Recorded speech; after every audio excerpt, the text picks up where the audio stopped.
Homéostasie versus infection. Jésus, le vaccin divin. Bonsoir à tous et merci d'être là. Ce soir, je vous propose d'examiner la santé de votre âme comme un médecin étudie le système immunitaire. Quels sont les symptômes? Quel est le pathogène? Quel remède peut nous guérir? Nous verrons à la lumière des Écritures comme le péché nous infecte et comme l'Évangile agit comme vaccin pour restaurer notre équilibre spirituel.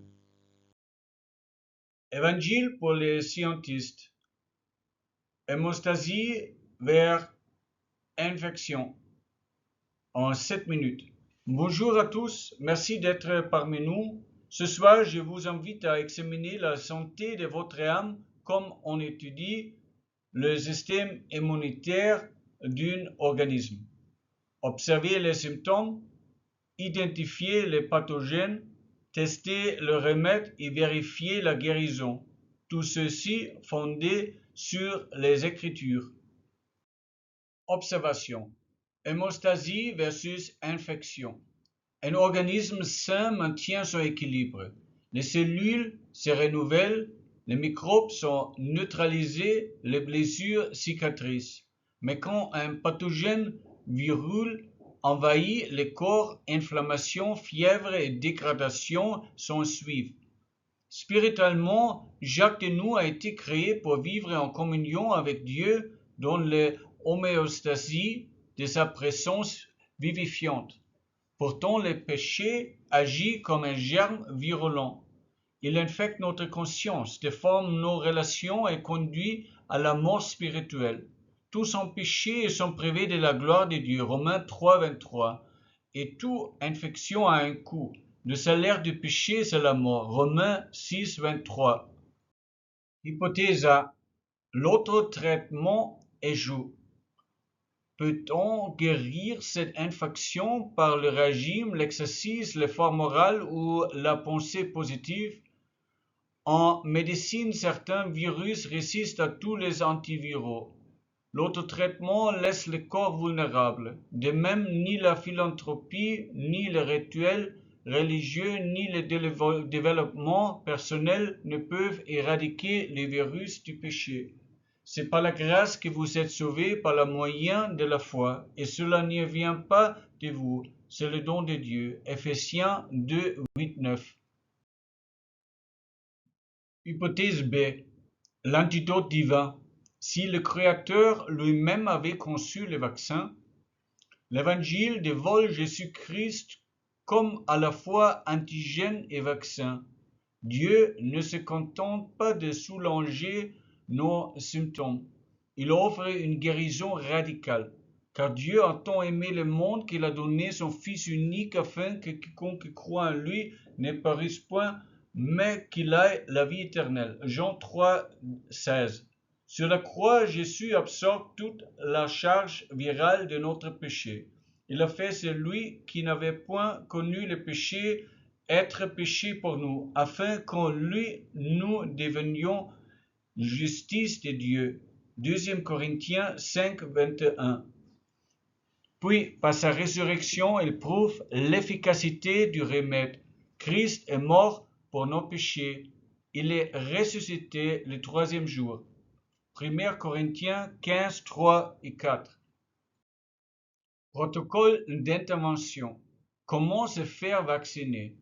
Dans l'essai clinique, les volontaires respectent un protocole strict, dosage, calendrier, méthode d'administration. Le protocole spirituel est tout aussi précis. Confesser Jésus comme Seigneur et croire en son résurrection. Si tu confesses et de ta bouche Jésus est Seigneur et crois dans ton cœur que Dieu l'a ressuscité des morts, tu serais sauvé. Romains 10, 9 et 10. L'invoquer en prière. Quiconque invoquera le nom du Seigneur sera sauvé. Romains 10, 13. Voici une prière simple à adresser pour recevoir ce remède. Seigneur Jésus, je reconnais que je suis infecté par le péché. Je crois que tu es mort sur la croix pour absorber ma peine et que tu es ressuscité en victoire. Je reçois ton pardon. étant vite comme mon Seigneur et guérisseur. Amen. Résultat, guérison confirmée. Dans les études médicales, un vaccin efficace produit des résultats clairs. Virus neutralisé, fonction restaurée, immunité durable. Au moment où nous faisons confiance à Christ, Dieu nous déclare guéris. Si quelqu'un est en Christ, il est une nouvelle créature. Les choses anciennes sont passées, voici toutes choses sont devenues nouvelles. 2 Corinthiens 5, 17. Nous obtenons la vie éternelle et une relation restaurée avec notre Créateur. Vérification et suivi. Aucun protocole vaccinal ne s'arrête à la première injection. Rappel et contrôle assurent une protection durable. Spirituellement, le suivi se fait par des bilans quotidiens dans la parole. La parole est une lampe à mes pieds et une lumière sur mon sentier. Psaume 119, verset 105. La communion fraternelle, notre groupe de soutien. N'abandonnons pas notre assemblée, mais exhortons-nous mutuellement. Hébreux 10, 25.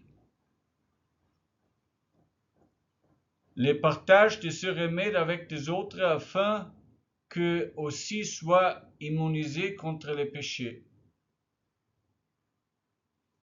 En conclusion, l'Évangile n'est pas un cours d'éthique, mais un vaccin divin, formulé par notre Créateur pour guérir l'infection la plus profonde et garantir la vie éternelle.